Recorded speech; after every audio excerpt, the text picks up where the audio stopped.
dear students and parents, welcome back to my future YouTube channel. நான் Professor Suzanya Devi, a certified career consultant. உங்களோட career கைடன்ஸ்க்கு super spot. So நம்ம இப்போ paramedical application வந்து open ஆயிருச்சு. 21ல இருந்து open ஆயிருக்கு. Last date apply வந்து 3rd July 2026. So அதுக்குள்ள நான் ஒவ்வொரு ப்ராஸ்பெக்டஸா போடுறேன்னு சொல்லியிருந்தேன். பிஎஸ்சி நர்சிங்கும் டிஜிஎன்னும் போட்டாச்சு. அது யாராச்சும் இன்னும் பார்க்கலன்னா போய் கண்டிப்பா பாருங்க. அடுத்ததான் நம்ம இன்னைக்கு பார்க்க போறது வந்து allied health courses. Allied health கோர்சஸ்ல நிறைய அப்டேட்ஸ் வந்திருக்கு, நியூ அப்டேட்ஸ். ஸோ யாரெல்லாம் அலைடு ஹெல்த் கோர்சஸ் வந்து ஜாயின் பண்றீங்களோ கண்டிப்பா இந்த வீடியோ வந்து ரொம்பவே யூஸ்ஃபுல்லா இருக்கும். ஸோ வாங்க வீடியோக்குள்ள போலாம். கூகுள் குரோம்ல போயிட்டு Tamil Nadu medical selection .net 2026 click type பண்ணீங்கன்னாவே இந்த செலக்ஷன் கமிட்டி டிஎம்இன்னு வரும். இந்த செலக்ஷன் கமிட்டி டிஎம்இ கிளிக் பண்ணீங்கன்னா அடுத்ததான் உங்களுக்கு இந்த பேஜ் போகும். இந்த பேஜ்ல வந்து PG courses, UG courses, PMC courses இருக்கு. பிஎம்சி கோர்சஸ்ங்கிறத paramedical courses, medical degree courses அப்படிங்கறத வந்து நீங்க கிளிக் பண்ணணும். கிளிக் பண்ணீங்க அப்படின்னா ஸோ நான் எல்லா வீடியோலயுமே சொல்லியிருக்கேன், இதை கிளிக் பண்ணோம்னா நம்ம ஆன்லைன் டிகிரி இதுக்கு போவோம். ஸோ எந்தெந்த 19 பேராமெடிக்கல் கோர்சஸுக்கும் ஆன்லைன் அப்ளிகேஷன் ஓப்பன் ஆயிருச்சு. ஃபார்ம் டி 6 இயர்ஸ்க்கு ஆன்லைன் அப்ளிகேஷன் ஓப்பன் ஆயிருச்சு. டிப்ளமோ இன் நர்சிங் கோர்ஸுக்கு ஆன்லைன் அப்ளிகேஷன் ஓப்பன் ஆயிருச்சு. அடுத்தது வந்து டிப்ளமோ இன் ஃபார்மசிக்கும் ஆன்லைன் அப்ளிகேஷன் ஓப்பன் ஆயிருச்சு. நம்ம பிஎஸ்சி நர்சிங் டிகிரி கோர்ஸை தனியா செப்பரேட்டா பார்த்தோம்.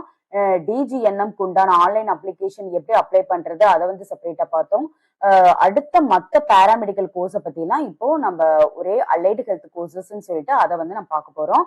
எல்லாத்துக்கும் ஒரே ப்ராசஸ் தான். இந்த ஆன்லைன் அப்ளிகேஷனை வந்து கிளிக் பண்ணிட்டு அதுக்கப்புறம் கிளிக் ஹியர் ஃபார் நியூ ரெஜிஸ்ட்ரேஷனை கிளிக் பண்ணீங்கன்னா இந்த இடத்துக்கு போவீங்க. இந்த இடத்துல போனோம்னா இது ரொம்ப இம்பார்ட்டன்ட். பாஸ்போர்ட் சைஸ் போட்டோ வந்து 50 கேபியும் அண்ட் 100 கேபி ஜேபிஜி ஃபார்மேட்ல இருக்கணும். சிக்னேச்சர் வந்து 10 கேபி அண்ட் 40 கேபி அந்த ஜேபிஜி ஃபார்மேட்ல இருக்கணும். அண்ட் எல்லா டாக்குமெண்ட்ஸ் என்னென்ன கேட்டிருக்காங்களோ அதை வந்து அந்த ஃபீல்டுல சப்மிட் பண்ணிட்டு அதுக்குண்டான டாக்குமெண்ட்ஸை வந்து 3 MB PDF ஃபைலா தான் இருக்கணும். இது ரொம்ப கவனமா வச்சுங்க, இது ரொம்ப இம்பார்ட்டன்ட் ஒன். ஸோ இதுக்கப்புறம் என்னன்னா இது எல்லாமே மறுபடியும் எப்படி உங்களுக்கு எஸ்எம்எஸ் வரும், உங்களும் phone number, email ID, password கடைசி வரைக்கும் நீங்க இப்ப என்ன யூஸ் பண்றீங்களோ அதைத்தான் வந்து கடைசி வரைக்கும் யூஸ் பண்ணணும் அப்படிங்கிறாங்க. ஸோ பேராமெடிக்கல் கோர்சஸ்னா இந்த 19 கோர்சஸ் இதை கிளிக் பண்ணிட்டு இங்க டிக் பண்ணிட்டு கண்டினியூ கொடுத்தீங்கன்னா ஸோ இந்த ஃபீல்டு ஓப்பன் ஆகும். இதுல வந்து உங்களோட கரெக்டான இன்ஃபர்மேஷனை எல்லா ஃபீல்டுலையும் என்டர் பண்ணும், அவ்வளவுதான். அப்புறம் ஒவ்வொன்றா சப்மிட் பண்ணிட்டு 5 to 10 டைம்ஸ் கூட நீங்க ஃபர்ஸ்ட்ல இருந்து போய் எல்லாத்தையும் செக் பண்ணிட்டு அதுக்கப்புறம் வந்து ஃபைனலா சப்மிட் கொடுங்க. அதுக்கப்புறம் மணி கேட்கும். மணி வந்து நம்ம பே பண்ணிட்டா ரெஜிஸ்ட்ரேஷன் சக்சஸ்ஃபுல்லி கம்ப்ளீட்னு வரும். ஸோ உங்களுக்கு இது வந்து ரொம்ப டவுட்ஃபுல்லா இருக்கு, இந்த எம்பி கேபி எல்லாம் எனக்கு பண்ண தெரியாது அப்படின்னா வரியே பண்ண வேண்டாம். டிஎஃப்சி சென்டர்ன்னு சொல்லிட்டு மெடிக்கல் காலேஜ் இல்லைன்னா டென்டல் காலேஜ் பக்கத்துல வச்சிருப்பாங்க. இல்லைன்னா உங்க டிஸ்ட்ரிக்ட்ல வந்து கூகுள்ல போட்டீங்கன்னா உங்க டிஸ்ட்ரிக்ட் எங்கெங்கெல்லாம் டிஎஃப்சி சென்டர் இருக்குன்னு சொல்லி போட்டீங்கன்னாவே அது ஒரு லிஸ்ட் ஆஃப் டிஎஃப்சி சென்டர்ஸ் கொடுக்கும். ஸோ அந்த டிஎஃப்சி சென்டர்ஸ்ல இந்த பேராமெடிக்கல் கோர்சஸ் வந்து அப்ளை பண்றதுக்கு அவங்க ஹெல்ப் பண்ணுவாங்க. ஃபுல் அண்ட் ஃபுல் அவங்க எல்லா ஒர்க்குமே பண்ணி கொடுத்துருவாங்க. ஸோ அதை பத்தின ஒரு நம்மளுக்கு தேவையே இல்லை.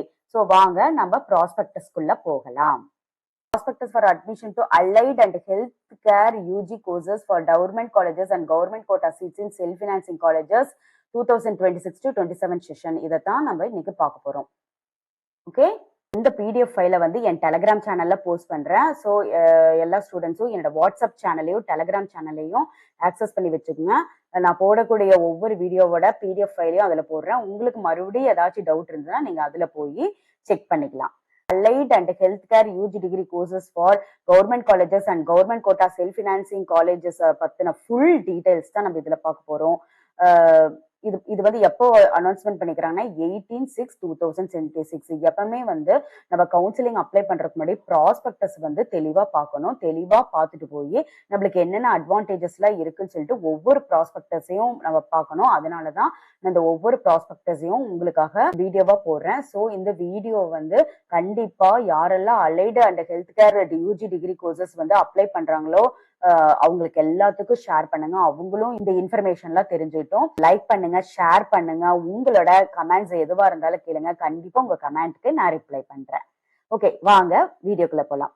சோ இந்த allied and health care UG degree கோர்சஸ்ங்கிறது எதெல்லாம் ஃபர்ஸ்ட் வரும்னா பேச்சுலர் ஆஃப் பிசியோதெரபிங்கிற பிபிடி, பேச்சுலர் ஆஃப் ஆக்குபேஷனல் தெரபிங்கிற BOT, BSc cardio pulmonary perfusion technology, ரெண்டு டிஃப்ரெண்டா இருக்குங்க. BSc cardio pulmonary perfusion technology, BSc cardiac technology. அடுத்தது BSc critical care technology, BSc neuro electro physiology. அடுத்தது bachelor of medical radiology and imaging technology, bachelor of radiation therapy technology, bachelor of medical laboratory science, bachelor of anaesthesia and operation theatre technology, bachelor of dialysis therapy டெக்னாலஜிங்கிற BDTT, bachelor of physician அசோசியேட்டுங்கிற BPA, bachelor of emergency medical டெக்னாலஜிஸ்ட்ங்கிற paramedical courses, bachelor of respiratory டெக்னாலஜிங்கிற BRT courses, bachelor of optometry, bachelor of nutrition and டயட்டிக்ஸ்ங்கிற honour course. Honour course is nothing but ஸ்பெசிபிக்கா இதை மட்டும் டீடைல்டா நடத்துறதா வந்து honours course அப்படிம்பாங்க. டோட்டலா பாத்தீங்கன்னா 16 அலைடு ஹெல்த் கோர்சஸ் வந்து சொல்லிக்கிறேன். இந்த 16 அலைடு ஹெல்த் கோர்சஸும் வந்து நீங்க அப்ளை பண்ணலாம். இந்த 16 கோர்சஸுக்கும் both government and self financing college கிடைக்கும்.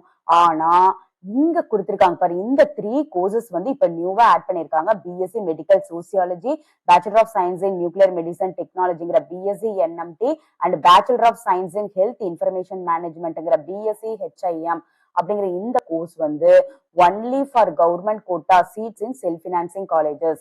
ஸோ இது வந்து கவர்மெண்ட் சீட்டு கிடையாது. செல்ஃப் ஃபினான்சிங் காலேஜ்ல கவர்மெண்ட் கோட்டா சீட்ஸ் தான் இருக்குது. ஸோ எல்லா அப்ளிகேஷனுக்கும் ஒரே அப்ளிகேஷன் டேட் தான். லாஸ்ட் டேட் வந்து ஜூலை 3 5 PM குள்ள போய் பாராமெடிக்கல் கோர்சஸ் 19 கோர்சஸ்க்கும் ஒரே ஒரு அப்ளிகேஷன் ஃபார்ம் தான். நீங்க ஒரு அப்ளிகேஷன் ஃபார்ம் ஃபில்அப் பண்ணிட்டீங்கன்னா போதும். அதுக்கப்புறம் ரேங்க் லிஸ்ட்டை பொறுத்து நம்ம சாய்ஸ் ஃபில்லிங்ல வந்து எத்தனை காலேஜ் வேணாலும் எத்தனை கோர்ஸ் வேணாலும் நீங்க செலக்ட் பண்ணலாம். உங்களோட கமிட்டி ரிசர்வேஷன், ரேங்க் லிஸ்ட், அப்புறம் உங்களோட கட் ஆஃப் மார்க் இது எல்லாம் சேர்ந்ததான் வந்து ரேங்க் லிஸ்டா அப்லோட் பண்ணுவாங்க. அந்த டேட் வந்து நம்மளுக்கு இன்னும் சொல்லல. அது சொன்னதுக்கு அப்புறம் கண்டிப்பா நான் உங்களுக்கு வந்து வீடியோ போடுறேன். இந்த அலைடு ஹெல்த் கோர்சஸ்க்கு BSc nursing, allied health courses, so எல்லா பாராமெடிக்கல் கோர்ஸ்க்கும் 500 தான் வந்து ஆன்லைன் அப்ளிகேஷன் ஃபீ. ஸோ அதை அப்ளை பண்ணி போட்டுறணும். இங்க வரீங்க, இது முக்கியம். பிஎஸ்சி நர்சிங், பிஃபார்ம், பிஏஎஸ்எல்பி இதெல்லாம் இங்க மென்ஷன் பண்ணல. ஆனா இந்த கோர்ஸ்க்கு நீங்க அப்ளை பண்ணியிருந்தாலும் இதுக்கும் நீங்க எலிஜிபிள். சேம் அனௌன்ஸ்மெண்ட் தான். 21/6/2026 12 PM ஓப்பன் ஆயிருக்கு. 3/7/2026 5 PM வரைக்கும் தான் இதோட அப்ளிகேஷன் ஓப்பன்ல இருக்கும். அதுக்குள்ள போய் அப்ளை பண்ணிடணும். அதுக்கப்புறம் நீங்க அப்ளை பண்ணீங்கன்னா அந்த அப்ளிகேஷனை அவங்க ஏத்துக்க மாட்டாங்க. ஸோ இந்த டேட் ரொம்ப ரொம்ப முக்கியம். இதோட மெரிட் லிஸ்ட்டை வந்து டேட் வந்து இன்னும் சொல்லல. ஸோ ஆஃப்டர் அப்ளிகேஷனுக்கு அப்புறம் தான் அந்த ரேங்க் லிஸ்ட்டை பொறுத்து மெரிட் லிஸ்ட் அப்ளிகேஷன் டேட்டை வந்து சொல்லுவாங்க. அதனால என்னோட சேனல் ஃபாலோ பண்ணிட்டே இருங்க. இந்த டேட் எல்லாம் வந்ததுக்கு அப்புறம் நான் கண்டிப்பா உங்களுக்கு வந்து இன்ஃபர்மேஷன் கொடுப்பேன். அடுத்தது வந்து ஹெல்ப்லைன் நம்பர் கொடுத்துருக்காங்க. உங்களுக்கு எந்த விதமான டவுட் இருந்தாலும் இந்த ஹெல்ப்லைன் நம்பருக்கு நீங்க கால் பண்ணி கேட்டுக்கலாம். அடுத்தது இம்பார்ட்டன்ட் இன்ஃபர்மேஷனா, கவர்மெண்ட் சீட்டை பாக்குறதா இருந்தாலும், கவர்மெண்ட் சீட்ல வந்து செல்ஃப் ஃபினான்சிங் காலேஜ் பாக்குறதா இருந்தாலும் எல்லாத்துக்குமே இந்த ஒரு வெப்சைட் தான் முக்கியமான வெப்சைட். ஸோ இதை வந்து யூஸ் பண்ணி இந்த இன்ஃபர்மேஷன் எல்லாத்தையும் நீங்க பாத்துக்கணும். ஸோ நான் சொன்னேன்ல, TFC centre, so Tamil Nadu facilitation சென்டர்னு சொல்லுவாங்க. ஒவ்வொரு டிஸ்ட்ரிக்ட்ல இருக்குது. மெடிக்கல் காலேஜ் இல்லைனாலோ இல்ல டென்டல் காலேஜ் இல்லைனாலோ பக்கத்துல இந்த டிஸ்ட்ரிக்ட்ல வந்து டிஎஃப்சி சென்டர்னே இருக்கும். நான் சொன்ன மாதிரி கூகுள்ல போய் நீங்க டிஎஃப்சி சென்டர் இன் மை டிஸ்ட்ரிக்ட்னு போட்டீங்கன்னாவே, உங்க டிஸ்ட்ரிக்ட் பேரை கொடுத்து போட்டீங்கன்னாவே செட் ஆஃப் டிஎஃப்சி சென்டர்ஸ் வரும். உங்களுக்கு நியர்பையா இருக்கிற அந்த டிஎஃப்சி சென்டர்ல போயிட்டு உங்களோட எல்லா டாக்குமெண்ட்ஸையும் ரெடி பண்ணிட்டு நீங்க அங்க போய் அப்ளை பண்ணீங்கன்னா அவங்க ஃபுல் அண்ட் ஃபுல் ஹெல்ப் பண்ணுவாங்க. இன்கம்ப்ளீட்டா ஆன்லைன் அப்ளிகேஷன் ஃபில் பண்ணீங்கன்னா அது அக்செப்ட் பண்ணிக்க மாட்டாங்க. So Tamil and English both வெர்ஷன்லயுமே இந்த டீடைல்ஸ் கொடுத்துருக்காங்க. அதனால இங்கிலீஷ்ல படிச்சு உங்களுக்கு புரியலினாலும் தமிழ்ல மறுபடியும் படிச்சு தெரிஞ்சுக்குங்க. அதுதான் சொல்லியிருக்காங்க. ஸோ இதெல்லாம் ஜென்ரல் இன்ஸ்ட்ரக்ஷன். நான் முதல்ல சொன்னதே தான். 3/7/2026 5 PM குள்ள இது பண்ணணும். எந்த டாக்குமெண்ட்ஸ் அப்லோட் பண்ணீங்கனாலும் இந்த டைம் பீரியடுக்குள்ளே அப்லோட் பண்ணி முடிச்சிடணும். அதுக்கப்புறம் வந்து அப்ளை பண்ணீங்கன்னா அதை வந்து கன்சிடர் பண்ண மாட்டாங்க. அடிஷனல் சப்போர்ட்டிங் டாக்குமெண்ட்ஸ் எதுவா இருந்தாலும் இந்த டியூ டேட்டுக்குள்ளே பண்ணணும். அதையும் எக்ஸ்ட்ரா நீங்க பண்ணீங்கனாலும் அக்செப்ட் பண்ணிக்க மாட்டாங்க. ஸ்பெஷல் கேட்டகரியில இருக்கக்கூடிய X serviceman, bench mark disability இருக்கிறவங்க, இதுல வந்து 2% கொடுக்குறாங்க. எக்ஸ் சர்வீஸ் மேனும் பெஞ்ச்மார்க் டிசபிலிட்டி அது அந்த அனெக்சர் 1 அனெக்சர் 2AB இருக்குது. ஸோ அந்த அனெக்சர் யூஸ் பண்ணி அதுல என்னென்ன ஃபீல்டுல எல்லாம் என்னென்ன இன்ஃபர்மேஷன் கேட்டிருக்காங்களோ அதெல்லாம் என்டர் பண்ணிட்டு நீங்க வந்து அப்லோட் பண்ண வேண்டியதுதான். ஃபார்மை வந்து எடுத்து அதெல்லாம் ஃபில் பண்ணிட்டு அது ஸ்கேன்டு காப்பியா பண்ணி அதை அப்லோட் பண்ணணும். அவ்வளவுதான். எலிஜிபிலிட்டி வந்து சிட்டிசன் ஆஃப் இந்தியாவா இருக்கணும். நேட்டிவிட்டி சர்டிபிகேட் கண்டிப்பா சப்மிட் பண்ணும் தமிழ்நாட்டை சேர்ந்தவங்க. அடுத்தது வந்து அது அது வந்து யாருகிட்ட தான் சைன் வாங்கினதா இருக்கணும்? Revenue authority of government of Tamil Nadu. ரொம்ப ரொம்ப இம்பார்ட்டன்ட். வருவாய் அதிகாரி வழங்கப்பட்ட பிறப்பிடச் சான்றிதழாக தான் கட்டாயம் இருக்கணும் அப்படின்னு சொல்லிக்கிறாங்க. மற்ற ஸ்டேட்ஸ்ல இருந்ததுன்னா இந்த நேட்டிவிட்டி சர்டிபிகேட் அவங்க சப்மிட் பண்ணாலும் அவங்களுக்கு வந்து ஓசி கேட்டகரியில தான் அவங்க வந்து சீட் அலாட்மெண்ட் பண்ணுவாங்க. ஸோ இன்னொரு முக்கியமான விஷயம், இப்ப மற்ற சர்டிபிகேட்லாம் அப்ளை பண்ணிட்டீங்க, நான் நேட்டிவிட்டி சர்டிபிகேட் எடுக்கல, அதனால வந்து அப்ளிகேஷன் டேட் முடிச்சதுக்கு அப்புறம் மறுபடியும் செப்பரேட்டாலாம் அப்ளை பண்ணாலோ இல்ல உங்களோட ஃபுல்லா கொடுத்துட்டு மறுபடியும் நேட்டிவிட்டி சர்டிபிகேட் செப்பரேட்டா அப்ளை பண்ணாலோ அவங்க அந்த அப்ளிகேஷனை எடுத்துக்க மாட்டாங்க. ஸோ ஒரு தடவை நீங்க அப்ளை பண்ணும்போது எல்லா டாக்குமெண்ட்ஸையும் வந்து சப்மிட் பண்ணிடணும். 6th to 12th வரைக்கும் நீங்க ஸ்கூல்ல படிச்சிருந்தீங்கன்னா தமிழ்நாடு ஸ்கூல்ல கண்டிப்பா நேட்டிவிட்டி சர்டிபிகேட் வந்து ப்ரொடியூஸ் பண்ணணும். அதைத்தான் சொல்லியிருக்காங்க. அதான் நான் முதலே சொன்ன மாதிரி 6th to 12th வரைக்கும் இந்த ஸ்டேட்ல படிச்சவங்களா இருந்ததுன்னா நேட்டிவிட்டி சர்டிபிகேட் கொடுக்கணும். அடுத்த ஸ்டேட்ல இருந்து படிச்சுட்டு வந்தவங்க ஓப்பன் கேட்டகரியா தான் கன்சிடர் பண்ணுவாங்க. and have to produce their bonafide certificate from school in which she studied from 6th standard to 12th standard.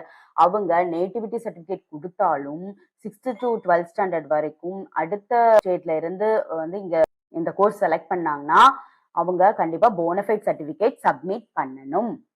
Age லிமிட்னு பாத்தீங்கன்னா 17 years of age 31st December 2026ல. அடுத்தது எஜுகேஷன் குவாலிஃபிகேஷன் ரொம்ப ரொம்ப இம்பார்ட்டன்ட். நல்லா பாத்துங்க. Bachelor of optometry and bachelor of anaesthesia and operation theatre technology BAOTT இந்த 2 கோர்ஸுக்கும் நீங்க physics chemistry biology எடுத்தாலும் சேரலாம், பிசிக்ஸ் கெமிஸ்ட்ரி பாட்னி ஜுவாலஜி எடுத்தாலும் சேரலாம், பிசிக்ஸ் கெமிஸ்ட்ரி மேத்தமெட்டிக்ஸ் எடுத்திருந்தாலும் நீங்க சேரலாம். நீங்க கம்ப்யூட்டர் சயின்ஸ் குரூப் எடுத்திருந்து இந்த 2 கோர்ஸ்ல நீங்க ஜாயின் பண்ணணும்னு நினைச்சீங்கன்னா உங்களுக்கு கண்டிப்பா நீங்க சேரலாம். பிசிக்ஸ் கெமிஸ்ட்ரி மேத்ஸ் மட்டும் இருந்தாலே போதும். மத்த எல்லா கோர்சஸ்க்கும் இந்த 2 கோர்ஸை தவிர பேச்சுலர் ஆஃப் ஆப்டோமெட்ரியும் அப்புறம் bachelor of anaesthesia and operation theatre technology தவிர மத்த எல்லா கோர்ஸுக்குமே கண்டிப்பா biology is mandatory. Physics chemistry பயாலஜியா இருக்கணும், இல்லைன்னா physics chemistry botany and zoology. இது ரொம்ப ரொம்ப இம்பார்ட்டன்ட் பாயிண்ட். அதே மாதிரி bachelor of science in health information மேனேஜ்மெண்ட்டுக்கும் physics chemistry biology are mandatory subject, physics chemistry botany and zoology, commerce or arts இதுல படிச்சவங்களா இருக்கணும். இங்கிலீஷ் அதாவது பிசிக்ஸ் கெமிஸ்ட்ரி பயாலஜி கண்டிப்பா மேண்டேட்டரியா இருக்கணும். இல்லைன்னா பிசிக்ஸ் கெமிஸ்ட்ரி பாட்னி ஜுவாலஜியா இருக்கலாம், இல்லைன்னா காமர்ஸ் அல்ல ஆர்ட்ஸ் அதுல படிச்சவங்களும் இந்த கோர்ஸ்ல ஜாயின் பண்ணலாம். இந்த கோர்ஸ் என்ன பண்ணுவாங்கன்னா பயாலஜியும் வச்சுப்பாங்க, காமர்ஸும் சேர்த்திருப்பாங்க. ஸோ காமர்ஸோட சேர்த்து பயாலஜி இருந்ததுன்னா அவங்களும் இந்த கோர்ஸ் ஜாயின் பண்ணலாம். ஆர்ட்ஸோட சேர்த்து பயாலஜி இருந்ததுன்னா அவங்களும் இந்த கோர்ஸ் ஜாயின் பண்ணலாம். ஓகே. அடுத்து பாத்தீங்கன்னா பிபிடி, பிஓடி, அடுத்து பேச்சுலர் ஆஃப் நியூட்ரிஷன் டயட்டிக்ஸ், அப்புறம் bachelor of optometry and bachelor of science in health information management இந்த எல்லா கோர்ஸுக்குமே ஓசி வந்து 50% அக்ரிகேட் மார்க்ஸ் இருக்கணும். அடுத்தது வந்து 40% அக்ரிகேட் மார்க்ஸ் வந்து BC, BCM, MBC, DNC, SC, SCA, ST கண்டிப்பா இருக்கணும். All other courses except about மேல சொல்லியிருக்கேன்ல மத்த எந்த கோர்ஸா இருந்தாலும் passed in higher secondary courses with aforesaid subjects pass பண்ணியிருந்தீங்கன்னாவே போதும். அதே மாதிரிதான் இதுலயும் எஸ்சி எஸ்சிஸ்டிலையும் பாஸ் பண்ணியிருந்தா போதும். இதே பெஞ்ச் மார்க் டிசபிலிட்டியா இருந்தீங்கன்னா BPT, BOT, bachelor of optometry students வந்து லெஸ் தென் 40%க்கு கம்மியா இருக்கக்கூடாது. அதாவது 40% மார்க்ஸ் வந்து எடுத்திருக்கலாம். ஸோ இங்க பாத்தீங்கன்னா 50% மார்க்ஸ் எடுக்க சொல்லிக்கிறாங்க. எஸ்சி எஸ்டி எஸ்சிஏக்கு தான் இந்த 40% மார்க்ஸ். பட் இந்த பெஞ்ச் மார்க் டிசபிலிட்டியில யாராச்சும் நீங்க அப்ளை பண்ணிருந்தீங்கன்னா உங்களுக்கு 40% மார்க்ஸே வந்து போதுமானது. சிபிஎஸ்சியும் தமிழ்நாடு ஸ்டேட் போர்ட்ல படிக்காம வேற ஏதாச்சும் ஐசிஎஸ்சி சிலபஸ் எதுலயாச்சும் படிச்சிருந்து அவங்க வந்து இந்த அலைட் ஹெல்த் கோர்சஸ் அப்ளை பண்ணணும்னா கண்டிப்பா eligibility certificate from the Tamil Nadu doctor MGR medical யூனிவர்சிட்டியில இருந்து வாங்கி சப்மிட் பண்ணணும் பிஃபோர் ஜாயினிங் த கோர்ஸ். ரொம்ப ரொம்ப இம்பார்ட்டன்ட் பாயிண்ட்.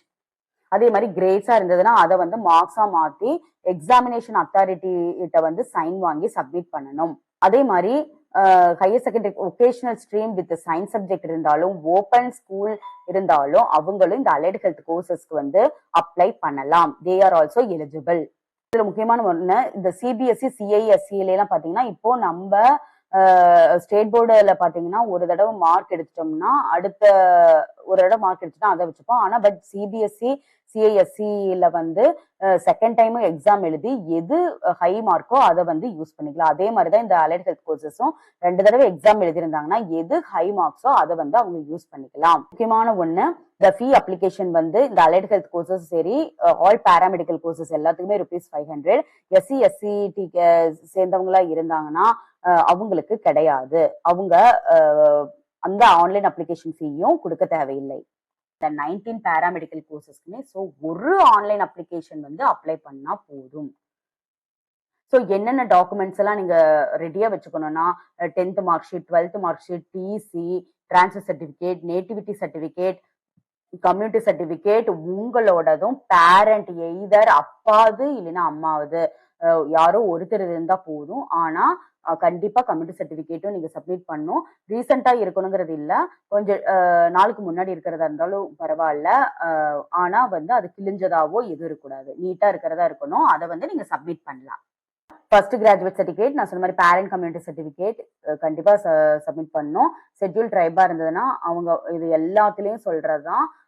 அவங்க வந்து ரெவென்யூ டிவிஷனல் ஆபீசர் கிட்ட சைன் வாங்கின சர்டிபிகேட்டை தான் வந்து சப்மிட் பண்ணணும்.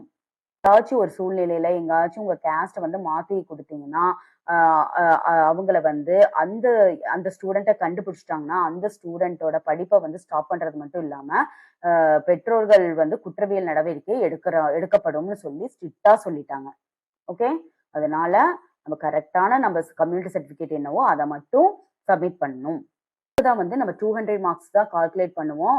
இந்த அலைட் ஹெல்த் கோர்சஸ் எப்படி வந்து நம்ம பிஎஸ்சி நர்சிங்லாம் கால்குலேட் பண்றோமோ, இப்போ பயாலஜி மார்க் வந்து அப்படியே எடுத்துக்குவோம். பிசிக்ஸ் ஹாஃப், கெமிஸ்ட்ரி ஹாஃப், அது எல்லாத்தையும் கடைசியா ஆட் பண்ணி போடுவோம். அதே மாதிரி பிசிக்ஸ், கெமிஸ்ட்ரி, பாட்னி, ஜுவாலஜி எல்லா மார்க்கையும் ஆட் பண்ணிட்டு 2ஆல டிவைட் பண்ணோம். அதுதான் உங்களோட கட் ஆஃப். ஸோ இந்த கட் ஆஃப் பத்தின டவுட் ஏதாச்சும் இருந்ததுன்னா எக்ஸ்பெக்டட் கட் ஆஃப் 2026ங்கிறதுல நான் டீட்டெயிலா போட்டிருக்கேன், போய் செக் பண்ணிக்கோங்க. கட் ஆஃப்ங்கிறது மட்டும் இல்லாம ஒருத்தவங்களோட ஏஜ் வந்து யார் ஹையா இருக்கோ, இப்ப 2 காம்படிஷன் வருது அப்படின்னா ஏஜ் யாருக்கு ஹையா இருக்கோ அவங்கள தான் வந்து ஃபர்ஸ்ட் செலக்ட் பண்ணுவாங்க. அதே மாதிரி கம்ப்யூட்டரைஸ்டு ரேண்டம் நம்பர் யாருக்கு அசைன் பண்ணிருக்கோ அவங்க தான் வந்து ஹையர் வேல்யூ கொடுப்பாங்க. ஸ்பெஷல் கேட்டகரிஸ்ன்னு பாத்தீங்கன்னா children of ex service men, persons with disability ஃபர்ஸ்டே வந்துருவாங்க. ஜெனரல் கேட்டகரி வரக்கு முன்னாடி அவங்க வந்து ஒரு காலேஜ் செலக்ட் பண்ணிட்டாங்கன்னா there will be no reallotment. So அவங்க ஃபர்ஸ்ட் டைம் செலக்ட் பண்ணும்போது வந்து கரெக்டா செலக்ட் பண்ணணும். அடுத்தது வந்து பாத்தீங்கன்னா ₹250 வந்து சாய்ஸ் ஃபில்லிங் சார்ஜஸ், ₹500 வந்து ஆன்லைன் அப்ளிகேஷன் ஃபார்முக்கு, ₹250 வந்து சாய்ஸ் ஃபில்லிங் சார்ஜஸ். நீங்க எத்தனை 100 காலேஜ் 150 காலேஜ் கூட நீங்க சாய்ஸ் ஃபில்லிங் பண்ணலாம். எல்லாத்துக்குமே வந்து ₹250 தான் கோர்ஸ் காலேஜஸ் எல்லாமே. ஸோ அது எப்படி பண்றது என்ன ஏதுன்னு சொல்லிட்டு கண்டிப்பா நான் டெமோ வீடியோ உங்களுக்கு போடுறேன் அந்த டைம்ல. வந்து அந்த நம்மளுக்கு காலேஜ் கிடைச்சிருச்சுன்னா வித்தின் 3 டேஸ்ல வந்து அவங்களே டைம் சொல்லுவாங்க. இந்த டேட்டுக்குள்ள போய் நீங்க அந்த காலேஜ்ல வந்து அட்மிட் ஆயிரும்னு சொல்லிட்டு அதுபடி நம்ம வந்து நடந்துக்கணும். கவுன்சிலிங்ல ஃபர்ஸ்ட் ரவுண்ட்ல கிடைக்கல, அவங்க வந்து சப்ஸ்கியூண்ட் ரவுண்ட்ல வந்து பார்ட்டிசிபேட் பண்றாங்க அப்படின்னா ஒவ்வொரு கவுன்சிலிங்க்கு வந்து பார்ட்டிசிபேட் பண்ணோம். அதுக்குன்னு தனியான கவுன்சிலிங் வந்து நடக்கும். இது வந்து ரொம்ப இம்பார்ட்டன்ட். கவுன்சிலிங் நடக்கும். ஒவ்வொருத்தருக்கும் இண்டிவிஜுவல் இன்டிமேஷன்லாம் அனுப்ப மாட்டாங்க. அதைத்தான் இங்க தெளிவா சொல்றாங்க. ஸோ இதை நல்லா நோட் பண்ணிக்கோங்க. இந்த இன்ஃபர்மேஷனாலும் இந்த 19 பேராமெடிக்கல் கோர்சஸ் பத்தின எல்லா இன்ஃபர்மேஷனும் தமிழ்நாடு மெடிக்கல் செலக்ஷன் .netல தான் இருக்கும். ஸோ அடிக்கடி இதை அந்த வெப்சைட்டை வந்து நீங்க பார்த்துக்கிட்டே இருக்கணும்.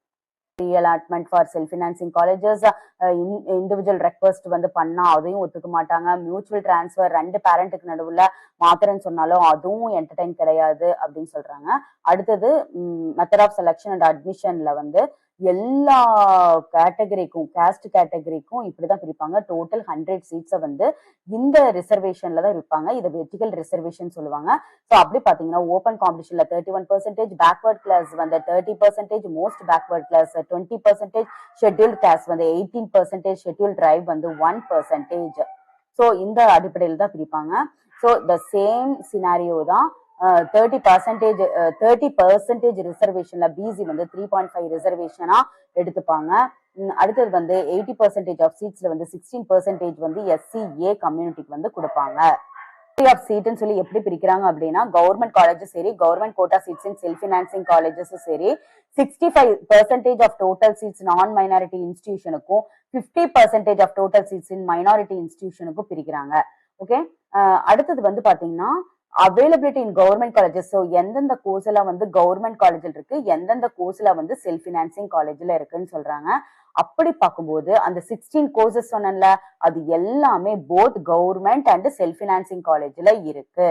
எல்லாமே ரெண்டுலயுமே அப்ளை பண்ணலாம் நீங்க. ஸோ கவர்மெண்ட் காலேஜ்ல நம்மளுக்கு கிடைக்கலனாலும் செல்ஃப் ஃபினான்சிங் காலேஜ்ல உங்க கட் ஆஃப் மார்க் வந்து ரிலேட்டட் இருந்தா கண்டிப்பா கிடைக்கும். அந்த ஃபீஸும் கொஞ்சம் கம்மியா தான் இருக்கும். ஆனா இந்த BSc medical sociology, bachelor of science in nuclear medicine technology, bachelor of science in health information management நான் முதல்லயே சொன்ன மாதிரி இது வந்து கவர்மெண்ட் சீட்ஸ் கிடையாது. ஒன்லி செல்ஃப் ஃபினான்சிங் காலேஜ்ல மட்டும்தான் இந்த சீட் இருக்கு.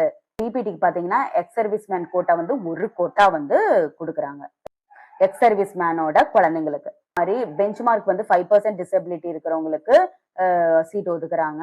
அது அது வந்து எந்த கேட்டகரியில் இருக்கும்னு இங்க எல்லாம் மென்ஷன் பண்ணியிருக்காங்க. கண்டிப்பா செக் பண்ணிக்கோங்க. டியூரேஷன் ஆஃப் த கோர்ஸ்னு எடுத்துட்டீங்கன்னா bachelor of physiotherapy and bachelor of occupational therapy மட்டும் மொத்தம் 4 அகாடமிக் இயர்ஸ் 8 செமஸ்டர்ஸ் வந்து படிப்பீங்க. 1 இயர் வந்து கம்பல்சரி இன்டர்ன்ஷிப் வந்து இருக்குது. அப்ப டோட்டலா வந்து 5 இயர்ஸ் படிப்பீங்க. இது பிபிடியும் பிஓடி மட்டும். மத்த கோர்ஸ்ல எடுத்துட்டீங்கன்னா மத்த இங்க சொல்லியிருக்காங்க பாருங்க, இது எல்லா கோர்ஸும் 3 இயர்ஸும் 1 இயர் கம்பல்சரி இன்டர்ன்ஷிப்பும் சொல்லியிருக்காங்க. மத்த எல்லா கோர்ஸுமே 3 இயர்ஸ் 1 இயர் கம்பல்சரி இன்டர்ன்ஷிப் தான். ஓகே, அடுத்தது வந்து ஃபீஸ் டீடைல்ஸ் எடுத்துட்டீங்கன்னா கவர்மெண்ட் காலேஜஸ் ஃபீஸ் டீடைல்ஸ் எடுத்துட்டீங்கன்னா கவர்மெண்ட் காலேஜ்ல டியூஷன் ஃபீனு வெறும் 3000 மட்டும்தான் பெர் ஆனம்க்கு. அது போக எக்ஸ்ட்ரா ஹாஸ்டல் ஃபீ, மெஸ் ஃபீ வரும். இங்க செல்ஃப் ஃபினான்சிங் காலேஜ் எடுத்துட்டீங்கன்னா பிபிடிக்கு 50,000, பிஓடிக்கு 50,000, allied health UG degree courses எது இருந்தாலுமே பர் இயருக்கு வந்து 50,000. அது போக ஹாஸ்டலு, டிரான்ஸ்போர்ட், மெஸ் சார்ஜஸ் வந்து நீங்க எக்ஸ்ட்ரா பே பண்ணணும். அடுத்தது வந்து எஸ்சி, எஸ்சிஏ, எஸ்டி ஸ்டூடெண்டா இருந்தீங்கன்னா 2,50,000 கீழே உங்களோட இன்கம் இருந்ததுன்னா உங்களுக்கு எல்லா டியூஷன் ஃபீஸும் ஒரு பைசா கூட வாங்க மாட்டாங்க. Full and full free. இந்த எஸ்சி எஸ்சி இந்த 2,50,000 வந்து யாரை வந்து செலக்ட் பண்றாங்களோ அவங்க வந்து ப்ராப்பரான ஒரிஜினல் டாக்குமெண்ட்ஸ் எல்லாத்துக்குமே பக்காவா ரெடி பண்ணி சப்மிட் பண்ணும். அப்பதான் அதை அக்செப்ட் பண்ணிப்பாங்க. திரும்ப திரும்ப அதே தான்ப்பா சொல்றாங்க. அதாவது அந்த கட் ஆஃப் டேட் கொடுத்துருக்காங்கல்ல ஜூலை 3, அதுக்கப்புறம் யாரு அப்ளை பண்ணாலும் அவங்களுக்கு வந்து என்ன கிடைக்காது, அவங்களுக்கு வந்து அக்செப்ட் பண்ணிக்க மாட்டாங்க. ஸோ கோர்ஸுங்கிறது வந்து துணை மருத்துவ படிப்புகள், அதை வந்து தெரிஞ்சுக்கணும்ப்பா. அதுதான் சொல்றாங்க. எந்த டைம்ல வேணாலும் மாறும். ஆனா இன்ஃபர்மேஷன் வர வர உங்களுக்கு நான் அப்டேட் கொடுத்துட்டே இருப்பேன். ஸோ இப்போ ஒருவேளை நீங்க வந்து அந்த பாதிலேயே அந்த கோர்ஸுக்கு எது டிஸ்கன்டினியூ பண்ணீங்கன்னா 1 lakh வந்து பெனால்ட்டி வந்து நீங்க கட்டணும். டிமாண்ட் டிராஃப்ட் எடுத்து அதுதான் சொல்றாங்க. ஸோ எல்லா கம்யூனிகேஷனும் இந்த வெப்சைட்ல தான் அனுப்புவாங்க, www.tamilnadu.medicalselection.organization. ஸோ அடிக்கடி இந்த வெப்சைட்டை வந்து நீங்க பார்த்துக்கிட்டே இருக்கணும். ஸோ கண்டிப்பா ஹெப்படைட்டிஸ் பி வேக்சின் போட்டிருக்கணும். நோ ரேகிங், அதைத்தான் சொல்றாங்க. எல்லாத்துலயும் இது சேம். அந்த ஸோ எல்லா டாக்குமெண்ட்ஸும் இதுல கொடுத்துருக்காங்க. நம்மளுக்கு the list of institutions will be intimated after the seat matrix is approved and issued by the university. இன்னமே நம்மளுக்கு இன்ஸ்டிடியூஷன்ஸ் உள்ள சீட் மேட்ரிக்ஸ் எப்போ வருதோ அதுக்கப்புறம் தான் அந்த இன்ஸ்டிடியூஷன் டீடைல்ஸ் போடுவாங்க. ஸோ என் சேனல் வந்து சப்ஸ்கிரைப் பண்ணிக்கோங்க, ஃபாலோ பண்ணிக்கோங்க. நான் இதை பற்றின எல்லா டீட்டெயில்ஸும் வந்து எப்போ அவங்க பப்ளிஷ் பண்ணுறாங்களோ அதை போடுவேன். ஸோ அந்த ஆளுங்கிற பெல் ஐக்கானை கிளிக் பண்ணிங்கன்னா தான் நான் போடக்கூடிய ஒவ்வொரு வீடியோவும் உங்களுக்கு நோட்டிஃபிகேஷனாக வரும். நீங்கள் எந்த வீடியோவுமே மிஸ் பண்ண மாட்டீங்க. ஸோ இந்த வீடியோ எப்படி இருந்ததுன்னு சொல்லுங்க, லைக் பண்ணுங்க, ஷேர் பண்ணுங்க, சப்ஸ்கிரைப் பண்ணுங்க. கண்டிப்பா அலைடு ஹெல்த் கோர்சஸ்க்காக வெயிட் பண்ணிருக்க எல்லா ஸ்டூடெண்ட்ஸ்க்கும் இந்த வீடியோவை ஷேர் பண்ணுங்க. தேங்க்யூ ஃபார் வாட்சிங். நல்லதே நடக்கும், வெற்றி நிச்சயம்.